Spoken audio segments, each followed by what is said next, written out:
إن الحمد لله نحمده ونستعينه ونستغفره ونعوذ بالله من شرور أنفسنا ومن سيئات أعمالنا من يهده الله فلا مضل له ومن يضلل فلا هادي له وأشهد أن لا إله إلا الله وحده لا شريك له وأشهد أن محمدا عبده ورسوله أما بعد فإن أصدق الحديث كتاب الله وخير الهدي هدي محمد صلى الله عليه وسلم وشر الأمور محدثاتها فإن كل محدثة بدعة وكل بدعة ضلالة وكل ضلالة في النار. Para jemaah sekalian, Bapak Ibu rahimani wa rahimakumullah. Alhamdulillah, pada kesempatan malam hari ini dengan kemudahan yang diberikan oleh Allah Subhanahu wa taala, kita bisa melanjutkan kembali pembahasan ringkasan dari kitab Ad-Da' wad-Dawa, kitab yang ditulis oleh Al-Imam Al-Allamah Ibnul Qayyim rahimahullahu ta'ala. Malam hari ini kita masuk pada halaman yang ke-64. Qala al-muallifu rahimahullahu ta'ala, berkata Al-Imam Ibnul Qayyim rahimahullahu ta'ala, faslun, sebuah pasal, sebuah bab, mafsadatul qatli, tentang mafsadat atau kerusakan dosa pembunuhan. Ini beliau sebutkan, pembahasan tentang pembunuhan beliau sebutkan setelah pembahasan tentang kesyirikan. Karena para jemaah sekalian, sebagaimana pada pertemuan-pertemuan sebelumnya, di antara yang Allah Subhanahu wa ta'ala inginkan tegak di atas muka bumi adalah keadilan. Dan semua yang bertentangan dengan keadilan, maka itu adalah kezaliman. Keadilan yang paling adil adalah tauhid, dan yang menjadi lawannya adalah kezaliman yang paling zalim, yaitu syirik. Jadi Allah ingin menegakkan keadilan di atas muka bumi ini. Dan tentunya yang namanya pembunuhan ini jelas bertentangan dengan keadilan. Oleh karena itu Ibnul Qayyim rahimahullah, beliau membicarakan masalah ini setelah membicarakan masalah kesyirikan. Beliau berkata, "Thumma lamma kana adh-dhulmu wal udwanu." Kemudian manakala kezaliman dan permusuhan, munafiyaini lil adli, keduanya bertentangan dengan keadilan, alladzi bihi qamatis samawati wal ardu, yang dengan keadilan itulah langit dan bumi ini tegak. Kezaliman dan permusuhan. Wa arsalallahu subhanahu rusulahu alaihimus salatu wassalam, dan Allah Subhanahu wa ta'ala juga mengutus para rasulnya alaihimus salatu wassalam, wa anzala kutubahu, serta menurunkan kitab-kitabnya. Semua rasul dari Nabi Nuh sampai dengan Nabi kita Muhammad alaihimus salatu wassalam, semua kitab yang disebutkan oleh Ibnul Qayyim, Allah menurunkan sekitar 104 kitab. Allah menurunkan sekitar 104 kitab. Tetapi yang menjadi inti ada 4 kitab: Taurat, Injil, Zabur, dan Al-Quran. Kemudian yang 4 ini intinya terkumpul pada satu kitab jelas, yaitu Al-Quran. Jadi Allah mengutus para rasulnya dan menurunkan kitab-kitabnya liyaquman nasu bihi, untuk supaya manusia ini menegakkan keadilan. Ya. Jadi keadilan ini sangat diinginkan oleh Allah Subhanahu wa ta'ala untuk tegak di atas muka bumi. Maka berangkat dari sini para jemaah sekalian, kana min akbaril kabairi indallah, maka pembunuhan termasuk dosa yang sangat besar di sisi Allah, sebab ia merupakan kezaliman. Wa kanat darajatuhu fil 'azamati, dan tingkatan dosa pembunuhan itu bihasbi mafsadatihi fi nafsihi, tergantung mafsadat yang ditimbulkan. Ya. Berbeda-beda tingkatan dosa pembunuhan. Wa kana qatlul insani waladahu at-tifla as-saghir, seseorang membunuh anaknya yang masih kecil, alladzi la dzambalahu, yang anak tersebut tidak ada dosanya, itu yang dia bunuh.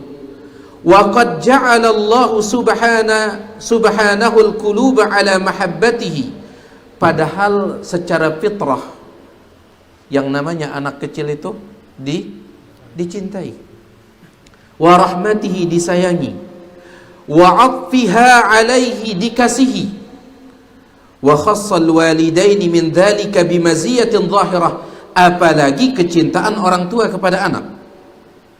Yang namanya anak itu dicintai apalagi oleh orang tuanya. Namun ternyata faqatalahu, ternyata orang tuanya membunuh anaknya, khasyata an yusyarikahu, karena khawatir anaknya ikut fi mat'amihi, makan, wa mashrabihi, minum, wa malihi, dan ikut dalam hartanya, min aqbahidh dhulmi wa asyaddih, maka ini kezaliman yang paling buruk. Ya. Kita ini sudah lama ngaji tauhid, ya. Alhamdulillah. Maka harus ada bekasnya para jemaah sekalian. Kadang kita dapati ya sebagian ikhwah, sebagian jamaah yang sudah lama mengenal sunnah, sudah lama ngaji tauhid, takut punya anak. Ya. Slogannya apa? 2 sangat cukup. Ya, bukan 2 sudah cukup, sangat cukup. Subhanallah. Pernah ada seseorang, jadi seseorang yang sudah lama mengenal sunnah, ya. Masih 1 anak dan sudah besar. Ketika kita sampaikan, kenapa tidak ini lagi gitu, tidak menambah, kata dia, lah yang 1 ini saja repot sekali ngasih makan. Subhanallah. Kita ini sudah lama mengenal dakwah sunnah ini, dakwah tauhid. Alhamdulillah. Jadi setidaknya harus adalah bekasnya itu tauhid ini, harus ada. Ya. Taib. Meskipun tentunya ini tidak termasuk pembunuhan, akan tetapi khawatir anak itu ikut makan bersama kita, khawatir anak itu ikut minum bersama kita, khawatir kita akan repot memberikannya makan. Ini yaqdah, ini mencoreng tauhid yang selama ini kita pelajari. Bahkan ini adalah jenis tauhid yang dahulu orang-orang jahiliyah itu tidak mengingkarinya, yaitu tentang masalah rizki. Mereka yakin siapa yang memberikan rizki? Allah subhanahu wa ta'ala. Ya. Baik. Jadi ini min aqbahidh dhulmi wa asyaddih, merupakan kezaliman yang paling buruk. Membunuh anak kecil yang secara fitrah anak kecil itu dicintai.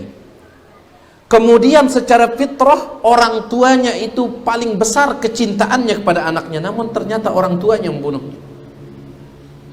Maka ini kezaliman yang sangat besar. Sebaliknya begitu pula, wa kadzalika qatluhu abawayhi alladzaini kana sababa wujudih. Begitu pula qatluhu, dia membunuh abawayhi, kedua orang tuanya, alladzaini kana sababa wujudih, yang merupakan sebab dia ada di atas muka bumi. Maka ini juga dosa yang sangat besar.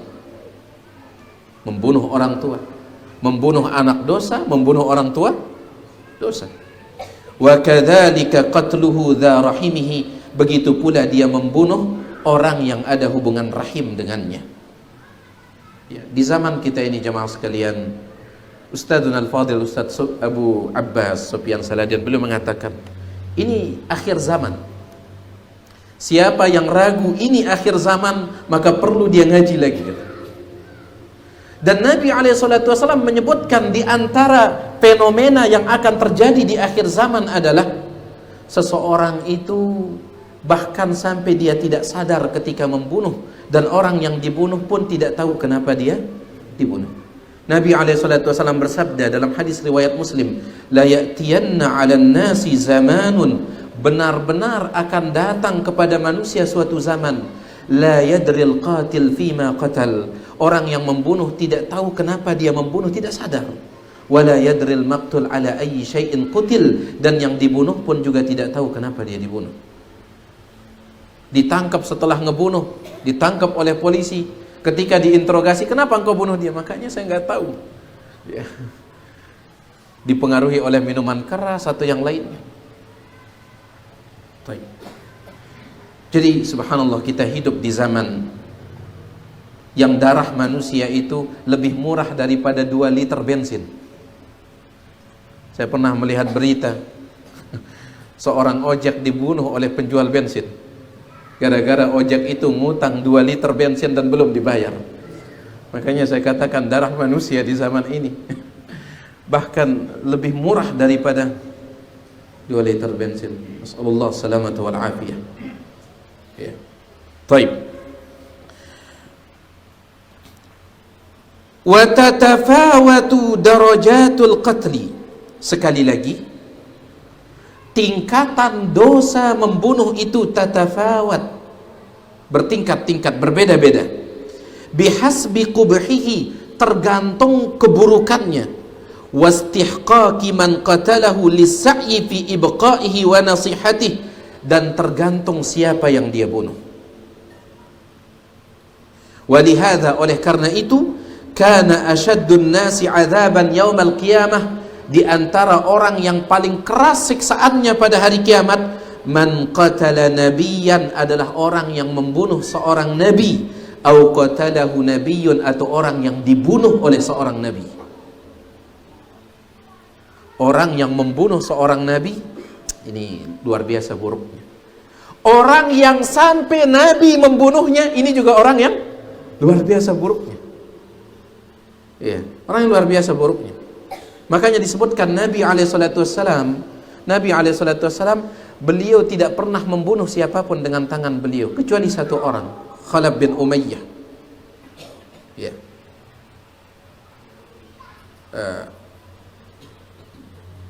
Kalau saya tidak khilaf, Khalaf bin Umayyah.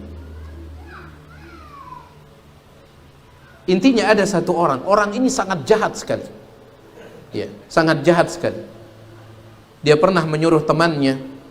Suatu ketika temannya ini, yaitu Uqbah bin Abi Mu'id. Uqbah bin Abi Mu'id ini sempat dia masuk Islam, duduk mendengarkan ajaran Islam dari lisan Rasul alaihi salatu wassalam. Kemudian didengar oleh orang ini, kalau saya tidak hilaf Khalaf bin Umayyah ini, dia mendengarnya.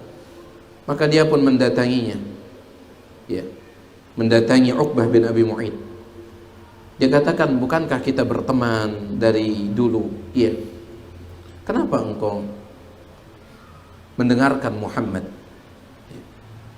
Kalau seperti ini maka kita harus berpisah, berhenti jadi teman. Kata Uqbah bin Abi Mu'id, ya kalau begitu saya tinggalkan saja Muhammad, jangan berhenti jadi teman. Kata dia, buktikan ucapanmu itu. Uqbah bin Abi Mu'id mengatakan, bagaimana cara saya membuktikannya?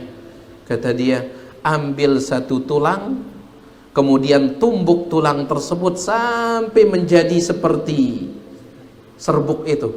Setelah itu nanti di hadapannya Muhammad lempar wajahnya. Ya.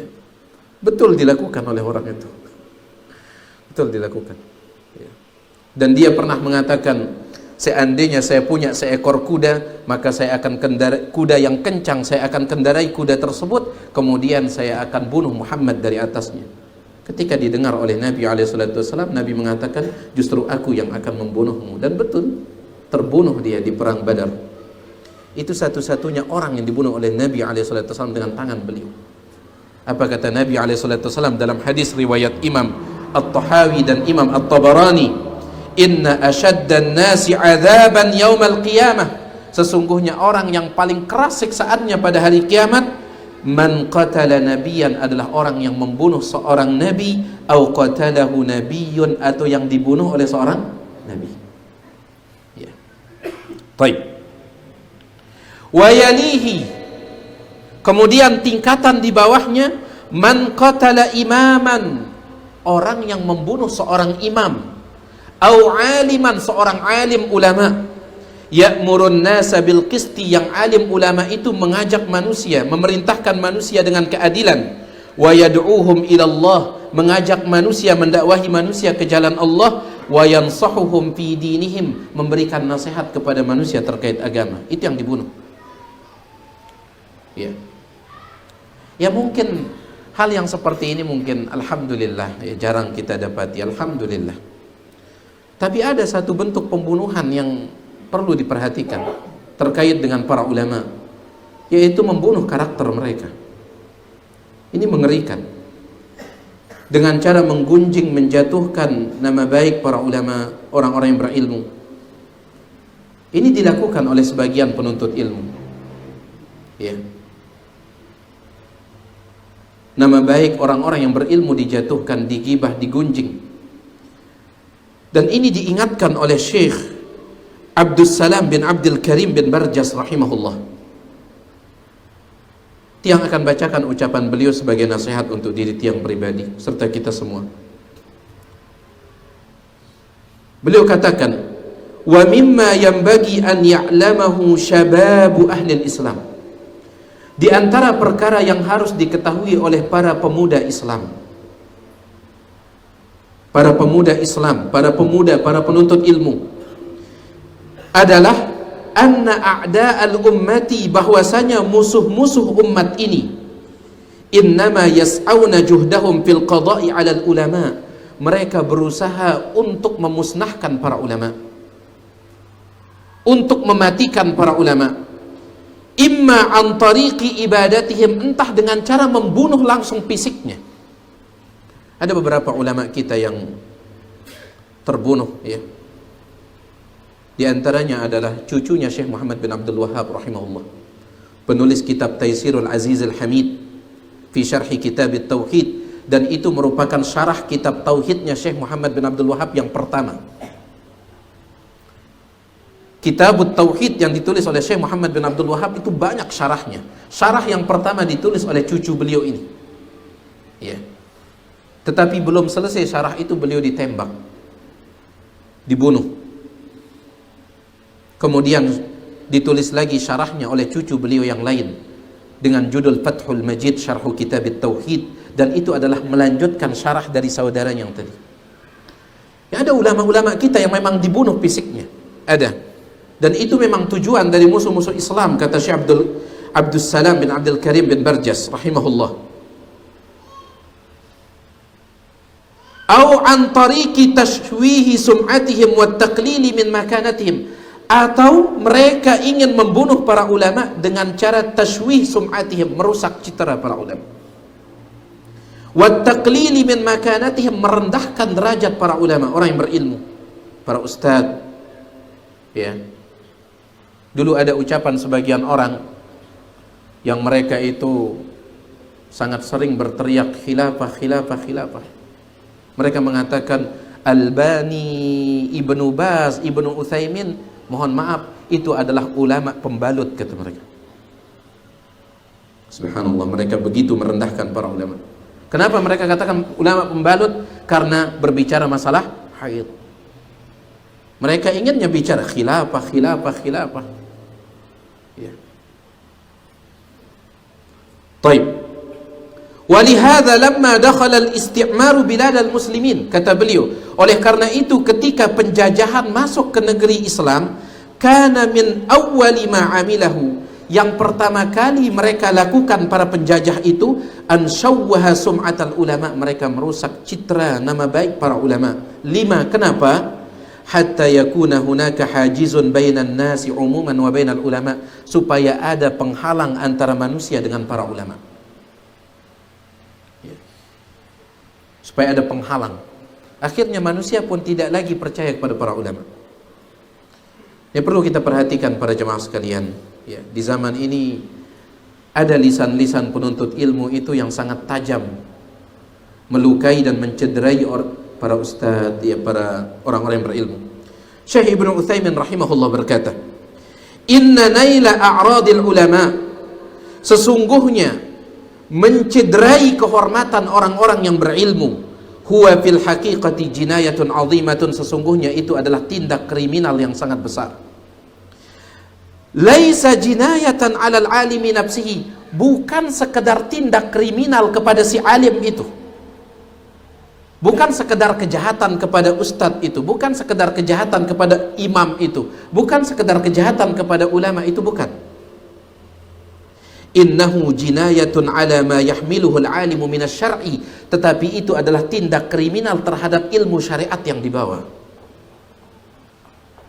Kalau sekedar pribadi ustadznya yang ini, masih ini, tetapi ilmu agama yang dia bawa itu ikut tercederai. Kenapa? Li'annal insana idza ugmita haqquhu, karena seseorang itu apabila haknya sudah dilecehkan, wamtuhina irduhu, nama baiknya sudah direndahkan, lam yaqbalin nasu minhu syai'an, orang-orang tidak mau lagi mengambil ilmu darinya. Tidak mau lagi. Ya. Wa hina idzin, dan saat itu tata'attalu syari'atu allati yahmiluha hadzal 'alimu bisababi hadzal qadah, ilmu syariat yang dibawa oleh alim tersebut pun menjadi macet gara-gara celaan, ya, sebagian manusia. Nah, ini salah satu bentuk pembunuhan yang banyak terjadi di zaman kita ini, yaitu pembunuhan karakter. Ya, nasallallahu salamata wal afiyah. Ya, kita perlu mendidik diri kita terkait dengan masalah adab terhadap orang-orang yang kita belajar ilmu dan mengambil ilmu dari mereka. Ya, coba tanyakan sama diri kita, kira-kira selama ini sudah berapa tahun kita ngaji sama ustadz-ustadz kita? Semoga Allah menjaga beliau. Berapa tahun kita ngaji? Coba tanyakan sama diri kita, sudah berapa sering kita mendoakan mereka? Al-Imam Ahmad rahimahullah mengatakan arba'ina sanatan, 40 tahun. Selama 40 tahun itu aku salat, tidak pernah ada satu sujud yang kosong dari aku mendoakan Imam Syafi'i rahimahullah. Arba'un sana, 40 tahun. 40 tahun. Ya, satu tahun saja 360 hari. Dalam satu hari berapa kali sholat paling kurang? 5 kali sholat. Kemudian 5 kali sholat itu berapa kali sujud? Berapa? 17 rakaat. Dikalikan 2, karena setiap rakaat berapa kali sujud? 2. Ya, subhanallah. Berapa ribu sujud, dia mengatakan tidak ada satu sujud pun yang kosong dari doaku kepada Allah untuk Al-Imam Syafi'i rahimahullah ta'ala. Iya, terkadang seorang ustadz bisa salah. Ya, kemarin Tiang menyampaikan yang maksum dalam urusan agama ini siapa? Para nabi, para rasul. Ada 2 kelompok manusia yang keliru dalam menyikapi masalah maksum untuk selain para nabi, para rasul. Kelompok yang pertama memandang bahwasanya ulama itu tidak mungkin salah. Tidak mungkin salah. Sehingga mereka gulu. Sampai ada ucapan mengatakan, masa ada tuan guru salah? Masa ada ustadz salah? Masa ada kiai salah? Ya. Kiainya, para kiai Abdullah bin Abbas pernah salah. Ya. Kemarin yang sampaikan, para ulama menjelaskan bahwasanya Abdullah bin Abbas dulu berpendapat riba itu hanya riba fadl. Tidak ada namanya riba nasi'ah, kata Abdullah bin Abbas. Riba nasi'ah itu, saya ngasih Pak Tuan Mas'ud minjem uang misalkan 1 juta dalam tempo 1 bulan. Jatuh tempo, beliau tidak mampu bayar. Saya katakan, sudah, saya kasih tambahan tempo 1 bulan lagi, tapi ada bunganya. Jatuh tempo, beliau tidak mampu bayar. Saya katakan, sudah, saya tambah lagi, tapi bunganya nambah. Riba nasi'ah. Abdullah bin Abbas dulunya mengatakan tidak masalah. Subhanallah, tidak masalah. Yang bermasalah adalah riba fadl, seperti nukar beras 1 kilo dengan beras 2 kilo, padahal satu jenis. Ini yang bermasalah. Kalau riba nasihat nggak jadi masalah. Abdullah bin Abbas habrul ummah, lautan umat ini, bisa salah. Ada sebagian manusia yang apa namanya, meyakini para ulama tidak bisa, tidak mungkin salah, tidak mungkin. Perhatikan kalimat yang tidak mungkin salah. Kelompok yang kedua, ada kelompok yang memiliki pandangan seorang ustadz tidak boleh salah. Bukan tidak mungkin, tidak boleh salah. Kalau salah bukan ustadz lagi. Repot yang seperti ini. Ketika salah satu, ustadz apa gini? Sedih betopong, bukan hanya sedih ustadznya, sedih topong. Ada kelompok yang menganggap ustadz tidak mungkin salah, ada kelompok yang memandang ustadz tidak boleh salah. Yang maksum, para nabi, para rasul, ya, wajar ketika seorang ustadz salah, ya. Jangan langsung dibabat habis. Baik. Selama tentunya ustadz tersebut jelas di atas Al-Quran, hadis sesuai dengan pemahaman salaful ummah, ya. Siapa yang tidak bisa salah? Dikatakan Al-Imam Syafi'i rahimahullahu ta'ala, Imam Syafi'i di antara guru beliau siapa? Imam Malik. Beliau belajar ke Imam Malik itu bertahun-tahun. Beliau belajar kepada Imam Malik bertahun-tahun. Setelah itu Imam Syafi'i pun minta izin meninggalkan Imam Malik untuk pergi ke Mesir. Sesampai di Mesir, Imam Syafi'i rahimahullah belajar kepada Al-Imam Muhammad ibn al-Hasan al-Syaibani, murid senior dari Imam Abu Hanifah. Imam Abu Hanifah punya dua murid senior yang paling senior. Yang pertama Abu Yusuf, dan yang kedua Muhammad ibn al-Hasan al-Syaibani. Yang dua ini yang lebih hebat adalah Abu Yusuf. Cuman ketika Imam Syafi'i datang ke Mesir, Abu Yusuf sudah meninggal dunia. Yang tersisa siapa? Muhammad ibn al-Hasan al-Syaibani. Pada saat itu beliau pun belajar kepada Muhammad ibn al-Hasan al-Syaibani. Yang sebelumnya beliau muridnya siapa? Imam Malik. Setelah beliau mendengarkan ilmu dari Muhammad ibn al-Hasan al-Syaibani, maka Imam Syafi'i mulai mempelajari ulang apa yang beliau dapatkan dari Imam Malik, dan beliau mendapati banyak hal yang harus dikoreksi. Tapi apakah Imam Syafi'i menjatuhkan nama baik guru beliau? Tidak. Bahkan beliau mengatakan, aku bangga Imam Malik menjadi guruku, bahkan aku akan menjadikan beliau hujjah di hadapan Allah Subhanahu wa ta'ala. Seandainya Allah bertanya kepadaku, Syafi'i dari mana ilmu ini? Aku akan katakan dari Imam Malik. Kan hujjah itu, ini kan dari Al-Quran, ini dari hadis. Kalau beliau, saya akan katakan dari Imam Malik, menunjukkan. Padahal dikatakan oleh para ulama, hampir sepertiga dari ilmu yang beliau ambil dari Imam Malik, beliau koreksi. Ini keliru. Hampir sepertiga. Tapi itu tidak membuat beliau menjatuhkan Imam Malik rahimahullah. Ini penting para jemaah sekalian, ya. Baik. Kita lanjutkan. Jadi dosa pembunuhan yang paling besar membunuh Nabi atau orang yang dibunuh oleh Nabi. Kemudian berikutnya membunuh pewaris para Nabi, yaitu para ulama. Entah dengan cara membunuh fisiknya wal'iyadu billah, ataupun membunuh karakternya. Ya. Waqad ja'alallahu subhanahu, dan sungguh Allah subhanahu wa ta'ala telah menjadikan jazaa'a qatlin nafsil mu'minati, balasan bagi orang yang membunuh jiwa orang beriman. Balasannya adalah amdan, dia membunuh secara sengaja, al-khuluda finnar, kekal di dalam neraka.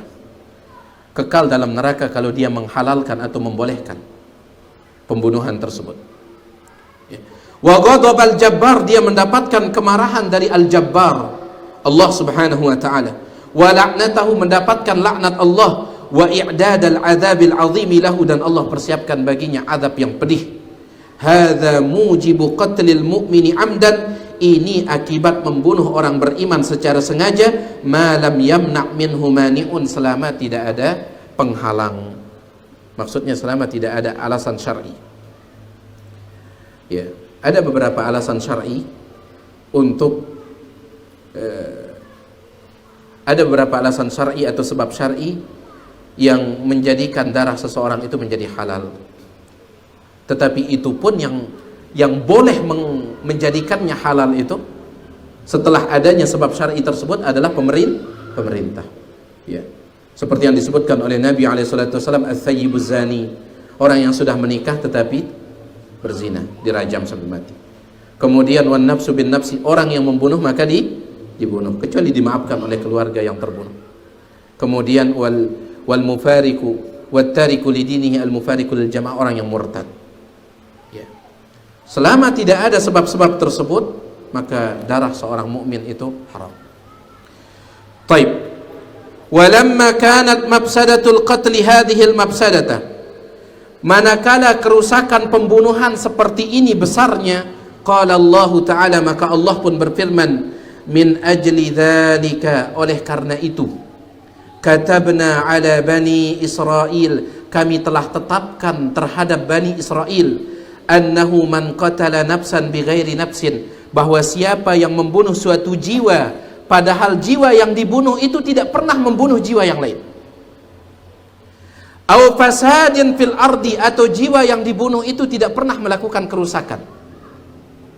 Kalau dia melakukan kerusakan seperti membegal, ya maka itu dibolehkan oleh agama, ya, untuk dia dibunuh, tetapi itu ditegakkan oleh pemerintah.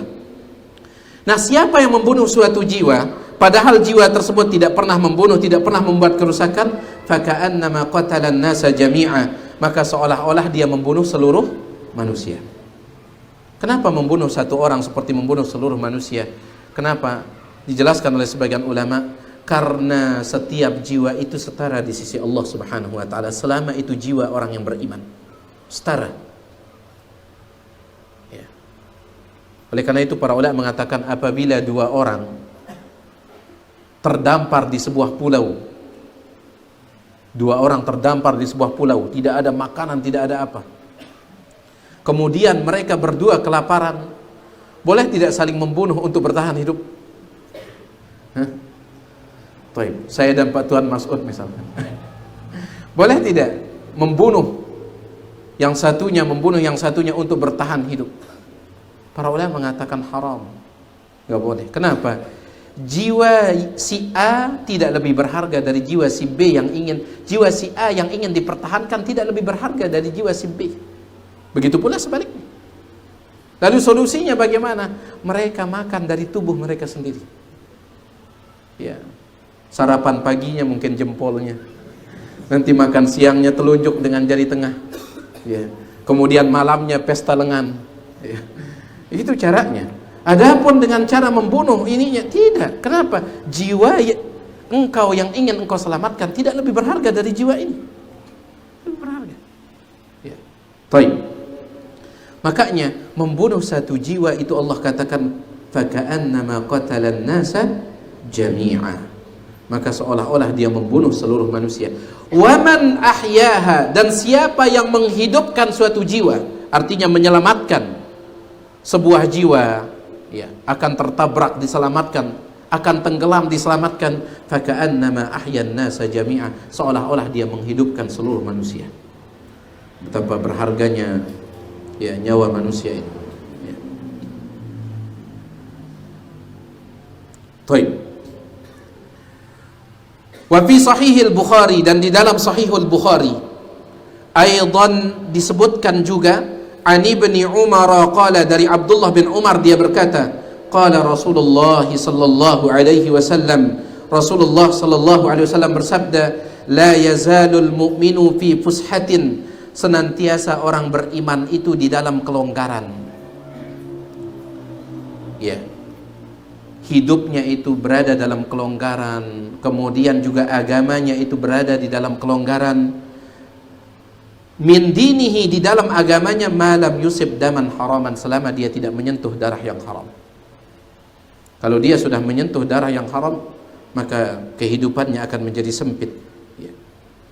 Wa dzakara al-Bukhari aidan, dan al-Imam al-Bukhari juga menyebutkan, ani ibni Umar qala, dari Abdullah bin Umar dia berkata, min waratatil umur, di antara perkara waratat. Waratat itu arti sebenarnya adalah lumpur yang kalau kaki kita masuk sulit untuk dicabut.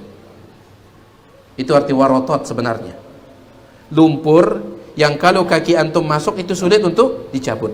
Maksudnya di antara dosa allati la makhraja liman awqa'a nafsahu fiha, yang tidak ada jalan keluar bagi orang yang sudah terlanjur memasukinya. Di antara dosa yang tidak ada lagi jalan keluar ketika orang memasukinya, sabqud damil haram, menumpahkan darah haram bighairi hillihi, padahal itu darah yang tidak halal. Ya. Bukan berarti tidak ada pintu taubat bagi orang yang membunuh, ada, tetapi ini menunjukkan betapa besarnya dosa membunuh ini. Sama seperti hadis Nabi SAW yang mengatakan Allah menutup pintu taubat dari pelaku bid'ah. Bukan berarti orang yang berbuat bid'ah tidak mungkin taubat, bisa saja taubat, bisa saja taubat, tapi sulit. Begitu pula dengan dosa membunuh ini, saking besarnya sampai-sampai Nabi SAW mengatakan dia adalah ibarat lumpur yang ketika kaki sudah terlanjur masuk ke dalamnya, terperosok ke dalamnya, sulit lagi untuk mencabutnya. Ya, maka waspada. Taib. Wa fis sahihain, di dalam hadis sahih Bukhari dan Muslim, ada banyak sekali dalil yang dibawakan oleh Ibnul Qayyim di sini. Mudah-mudahan antum bersabar mendengarkannya. Di dalam hadis sahih Bukhari dan Muslim, an Abi Hurairah yarfa'uhu, dari hadisnya Abu Hurairah secara marfu', Nabi SAW bersabda, sibabul muslimi fusukun, mencaci maki orang muslim itu kefasikan. Wa qitaluhu kufrun, sedangkan membunuhnya atau memeranginya adalah kekufuran, kufur kecil kalau dia tidak menghalalkan, tetapi kufur besar kalau dia menghalalkan. Ya, kufur besar kalau dia menghalalkan. Makanya para ulama kita beda pendapat tentang Khawarij. Orang-orang Khawarij, apakah mereka kafir atau tidak? Karena orang-orang Khawarij itu kata Nabi SAW, yaqtuluna ahlal Islam, mereka suka membunuh umat Islam, wa yada'una ahlal awthan, dan justru penyembah berhala mereka biarkan. Ya, justru penyembah berhala mereka biarkan. Sebutkan oleh Ustadzuna Al-Fadil, Ustadz Dr. Firanda ketika berbicara tentang ISIS dulu. Ya, beliau mengatakan, ya, kalau seandainya mereka betul berjihad, kenapa mereka tidak pergi ke Palestina untuk membela saudara-saudara kita? Justru ketika orang-orang di Saudi Arabia, para tentara yang berjaga di perbatasan Saudi Arabia, di hari Jumat ketika mereka sedang Jumatan, justru mereka menembakkan roket kemana? Ke Saudi. Betul sabda Nabi SAW, yaqtuluna ahlal Islam, membunuh umat Islam, wa yada'una ahlal awthan, meninggalkan penyembah berhala. Sehingga ada khilaf di kalangan para ulama, mereka kafir ataukah tidak. Ya, ada khilaf kuat. Taib. Jadi mencaci maki orang Islam itu kefasikan. Ya. Apalagi kalau dia mencaci makinya itu dengan kata-kata binatang misalkan, maka di sini dia mendapatkan dosa dari dua jalur, kata Imam An-Nawawi rahimahullah. Pertama, dosa mencaci maki, yang kedua dosa berbohong. Ya, dia katakan kepada temannya misalkan, ngendang maaf, sekedar contoh, sampi ya mak, katanya. Ya. Maka dia berdosa karena mencaci maki. Kemudian yang kedua, dia berdosa karena berbohong. Ini manusia bukan sampi. Itu kata Imam Nawawi rahimahullah. Ya. Ini manusia bukan sapi. Kadang ada yang manggil temannya dengan nama binatang yang lain. Ini dosanya dari dua jalur. Ini kefasikan. Wa qitaluhu kufrun, sedangkan memeranginya adalah kekufuran. Wa fihi ma, dan di dalam riwayat Bukhari Muslim aidan juga disebutkan anhu sallallahu alaihi wasallam, dari Nabi alaihi salatu wasallam, la tarji'u ba'di kuffaran, jangan kalian kembali kafir sepeninggalku. Yadribu ba'dukum riqaba ba'din, yaitu sebagian kalian memenggal kepala sebagian yang lain. Jangan kembali kafir, kata beliau. Maksudnya kafir besar atau kafir kecil? Tergantung. Ya. Kafir kecil kalau tidak menghalalkan pembunuhan. Kafir besar kalau menghalalkan. Wa fi sahihil Bukhari, dan di dalam sahihul Bukhari, anhu sallallahu alaihi wasallam, dari Nabi alaihi salatu wasallam, beliau juga bersabda, man qatala mu'ahadan, barang siapa yang membunuh seorang kafir mu'ahad, orang kafir yang negaranya ada perjanjian dengan negara Islam, orang kafir dari negara yang ada perjanjian itu dia bunuh, dan yang ngebunuh itu orang Islam, Yang dibunuh orang kafir, cuman ada perjanjian damai. Lam yarah raihatal jannah. Orang Islam yang membunuh orang kafir itu tidak akan bisa mencium aroma surga. Wa inna rihaha, padahal aroma surga saking harumnya, la yujadu min masirati arba'ina ama, bisa tercium dari jarak 40 tahun perjalanan. Ya. Padahal yang dibunuh siapa? Orang kafir. Cuman orang kafir ini dia ada perjanjian, maka dijaga betul oleh oleh agama Islam. Ibnul Qayyim mengatakan, hadhihi uqubatu, ini adalah hukuman qatili aduwillah, orang yang membunuh musuh Allah, yaitu orang kafir.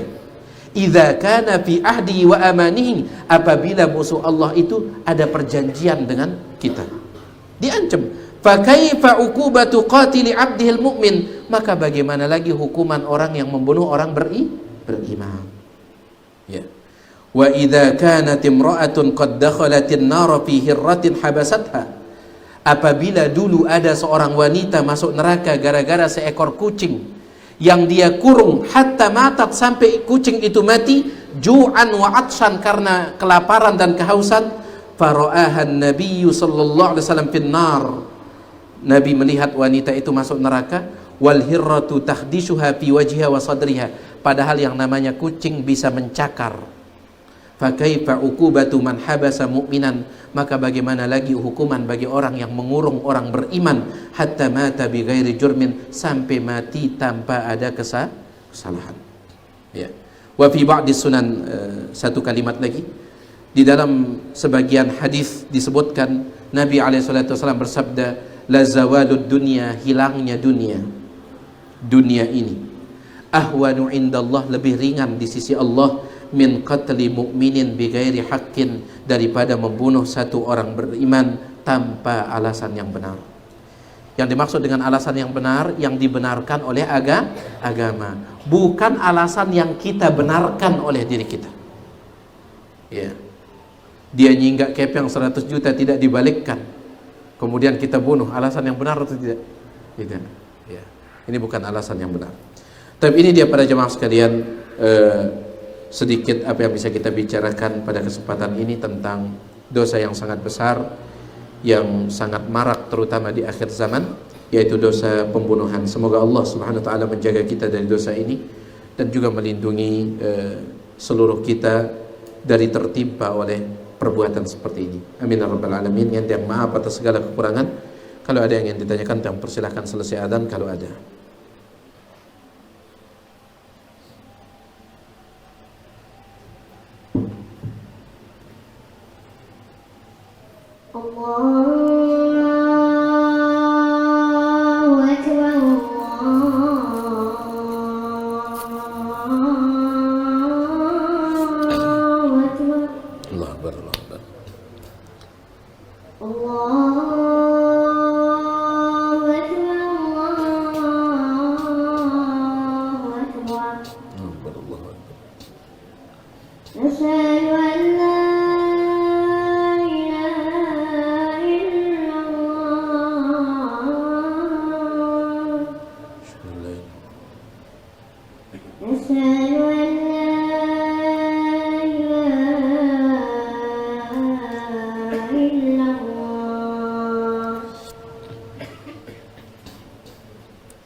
Alhamdulillah wassalatu wassalamu ala Rasulillah ma ba'd.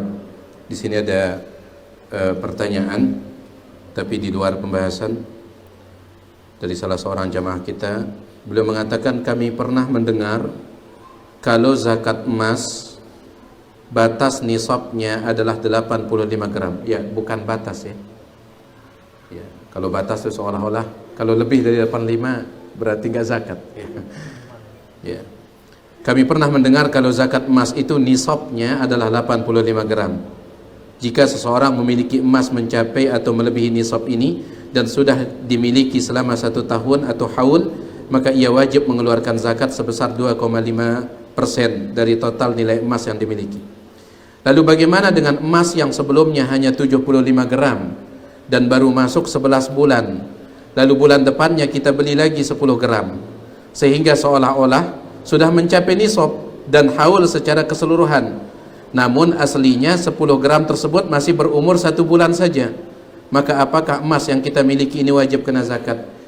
Iya, pendapat yang terkuat di kalangan para ulama wajib kena, wajib dizakatkan. Ya, wajib dizakatkan. Kenapa para jamaah sekalian? Karena yang menjadi syarat utama zakat itu adalah nisab. Syarat utama zakat itu apa? Nisab. Ya, syarat utama zakat nisab.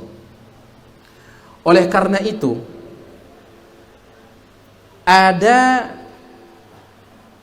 harta yang dia wajib dizakatkan tanpa melihat haul, seperti hasil pertanian.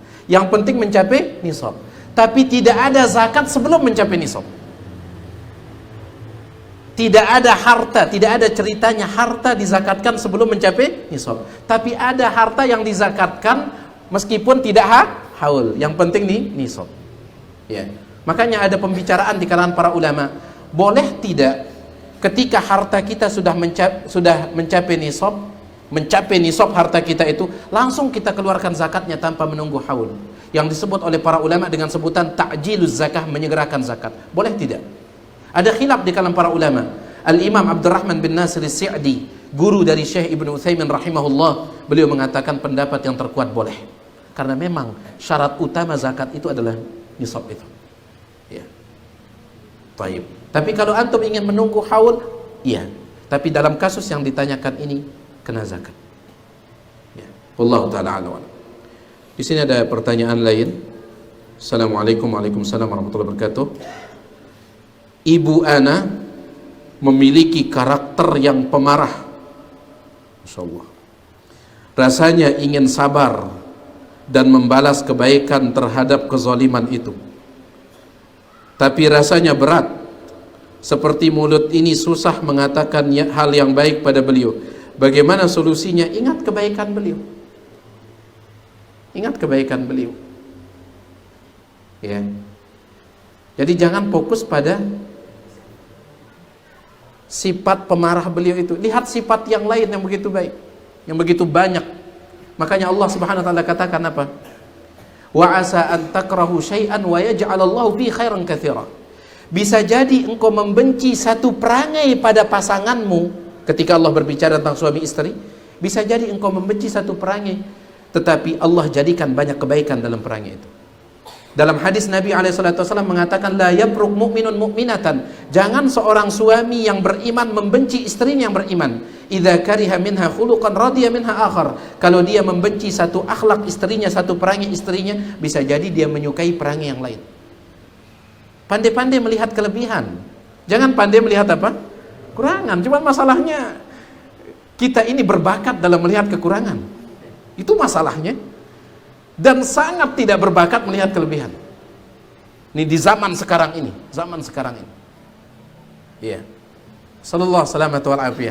Mohon maaf, ketika kami daurah dulu, salah seorang masyayikh menyampaikan apa? Rata-rata, kata beliau, mohon maaf ibu-ibu ya, jangan marah nih. Rata-rata, kata beliau, laki-laki di zaman ini memiliki jiwa perempuan. Itu kata beliau. Kenapa beliau mengatakan seperti itu? Nabi SAW menyebutkan dalam hadis, kenapa wanita dikatakan kurang sebagai penduduk neraka yang paling banyak?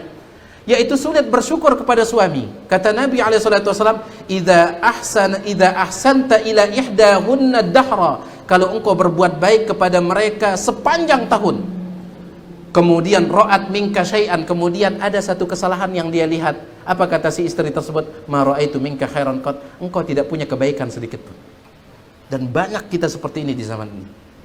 Sekarang sifat ini bukan hanya pada wanita. Di zaman Rasul iya untuk wanita, tapi di zaman sekarang ini banyak kita juga laki-laki. Banyak. Jadi pandai-pandai melihat kelebihan itu. Jangan fokus melihat kekurangan. Ya bisa jadi kekurangannya 1, 2, 3, sedangkan kelebihannya tidak mampu dihitung saking banyaknya. Cuman tertutupi. Ya, dan inilah bentuk kebenaran firman Allah Subhanahu wa taala, innal insana lirabbih lakanud, sesungguhnya manusia sangat ingkar kepada Tuhannya. Imam Mujahid ketika menafsirkan ayat ini mengatakan, ya'uddul masaib wa yansan ni'am, suka menghitung-hitung, mengingat-ingat ujian, tetapi melupakan nikmat yang Allah berikan. Ini terkait dengan Allah. Begitu pula terkait dengan orang tua atau terkait dengan saudara. Yang kita ingat itu salahnya saja. Ya, salahnya saja yang kita itu. Taib. Dia pernah minjam uang kita misalkan 50.000, kemudian dia tidak kembalikan. Itu saja yang kita ingat. Padahal dulu dia pernah ngasih kita 50 juta. Ya. Lupa sama yang 50 juta, ingatnya sama 50.000. Sallallahu selamat wal afiyah. Ya. Taib. Jadi ingat kebaikan beliau. Apalagi ini ibu antum ini ya. Apalagi ini ibu antum, wanita yang melahirkan antum. Wanita yang dia ya apa namanya sangat kelelahan ketika mengandung antum. Wallahu taala a'lam wa a'lam. Taib, ini dia apa yang bisa Tiang sampaikannya, dan maaf atas segala kurangan. Mudah-mudahan yang sedikit ini ada manfaatnya. Subhanakallahumma bihamdik asyhadu an la ilaha illa anta astaghfiruka wa atubu ilaik. Assalamualaikum warahmatullahi wabarakatuh.